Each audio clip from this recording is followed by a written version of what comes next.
basahin ko na. Naligaw pa lang sila. Ayos na. Mga Ponsi, meron po akong budget message sa inyo. Basahin nyo na lang po para okay lang. Mga Ponsi, basahin nyo ha. Pagka nag-breakfast tayo sa Lunes, may exam si Vice kung binasa na talaga.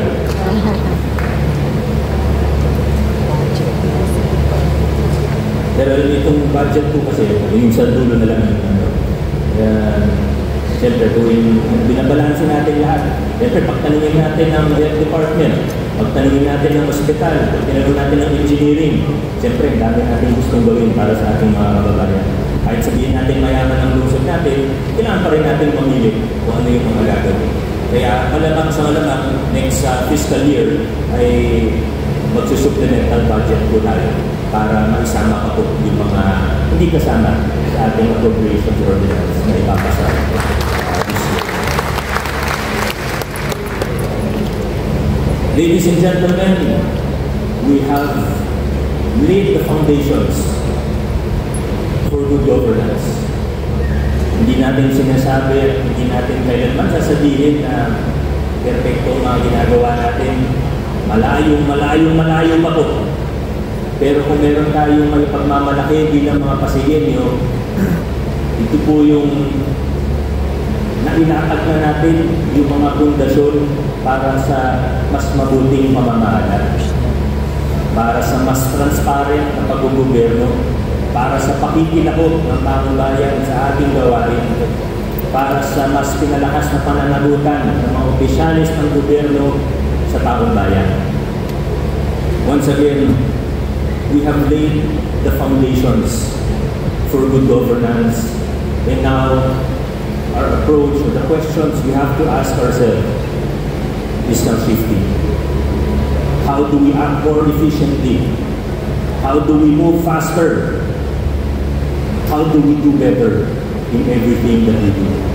Sa ating mga barangay officials, sama na po natin yung SK, pero lalo na sa ating mga barangay officials, tanungin po natin ang ating sarili.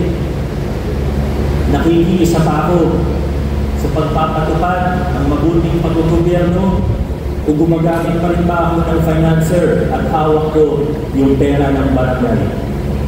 Ito na po yung mga kailangan natin tanungin sa ating mga sarili. Mula 2019, pakilala tayo ng matitinding pagbabago. Muli po, marami sa ginawa natin ay sinabi noon na imposible, na hindi mo magagawa yan, na hindi nyo kayang gawin yan. Pero nakapagtagumpayan po natin.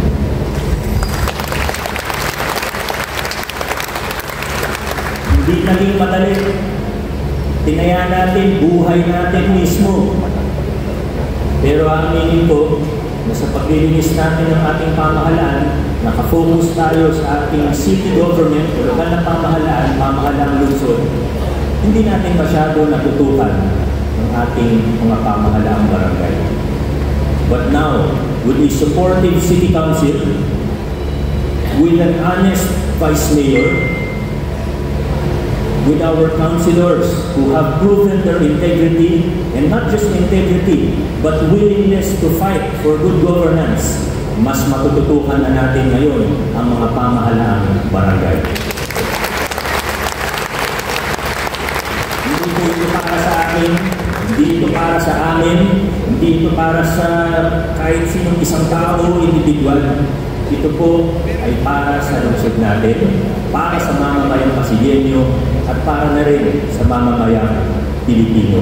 Ginagawa natin ito para sa kanila. Sa gitna ng lahat ng kontrobersiya, sa lahat ng problema na hinaharap ng ating bayan, sana po pare-pareho po tayo na nagdurugo ang puso. Sana po pare-pareho tayo na naghahangan, na inaasam-asam natin ang isang mas maayos na Pilipinas. Huwag tayo tumingin sa masyadong malayo. Ayusin muna natin yung nasa bakuran natin. Ayusin muna natin kung ano yung nasasakupan natin. Hinihikayat ko po ang ating mga barangay officials. Mag-ayos-ayos na magpunta.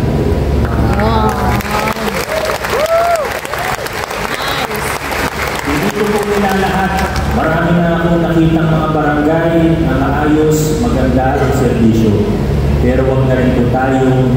makabuluhan.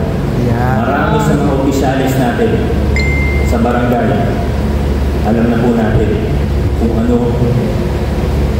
ang ginagawa.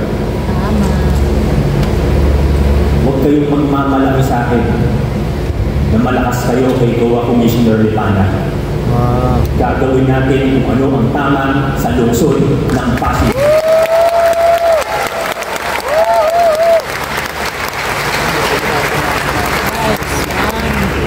Akala nyo, hindi ko alam. Tapos kayo. Mga sinasabi ng ilang kay Commissioner dahil yung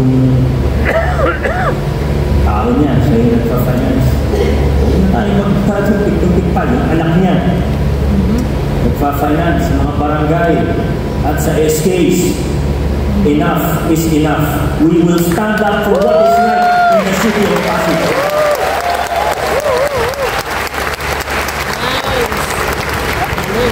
Mga kaibigan, nailatag na po natin ang pundasyon para sa mabuting pag-gobyerno sa lungsod ng Pasig.